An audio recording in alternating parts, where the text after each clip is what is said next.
আজ আমরা শিখবো ওয়ারিং শেষে যে কটা টেস্ট করতে হয় সেই টেস্টগুলো আজকে আমরা শিখবো। মূলত 5টা টেস্ট করি আমরা। একটা হলো ইনসুলেশন রেজিস্ট্যান্ট টেস্ট, অর্থাৎ তারের ইনসুলেশনের গুণগত মান ঠিক আছে কিনা, short circuit test, continuity test, polarity test, earthing test. আমরা এই টেস্টের ভিতরে আজকে আমরা পোলারিটি টেস্টটা করবো, এবং পোলারিটি টেস্টটা আমরা কোনো প্রকার মিটার ছাড়াই পোলারিটি টেস্টটা করবো, সেটা অনলি একটা নিউন টেস্টের মাধ্যমে। তবে চলুন আমরা এটা সহজে আমরা কিভাবে করতে পারি। তাহলে আমরা দেখি।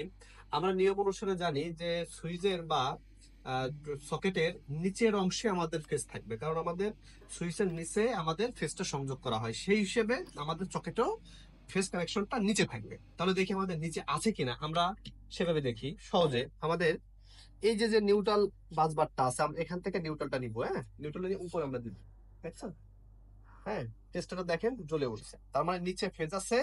আর আমি নিউট্রাল থেকে যেহেতু নিয়ে এসেছি, তার মানে নিচে ফেজটা আছে। নিউট্রাল আর ফেজ মিলে আমার কিন্তু এটা লোডের মতো কিন্তু কাজ করছে। এবার আমি আর্থিং থেকে দিই এখানে।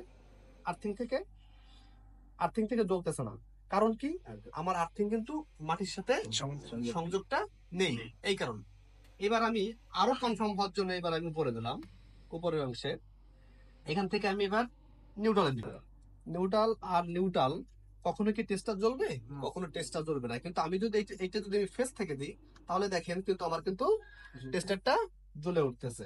এই ক্ষেত্রে আমি এবার আর্থিং এ দিব। আর্থিং থেকে দিলেও তো আর্থিং আর নিউট্রালে কিন্তু আপনার লোডটা কিন্তু জ্বলবে না। অর্থাৎ আমাদের লোড বলতে আমরা টেস্টারটাকে এখন কিন্তু ইউজ করতেছি। তার মানে আমরা সহজে দেখেন, খুব সহজে বুঝে গেলাম। তাহলে আমাদের নিচেই কিন্তু পোলারিটিটা আছে। কিভাবে কনফার্ম হলাম?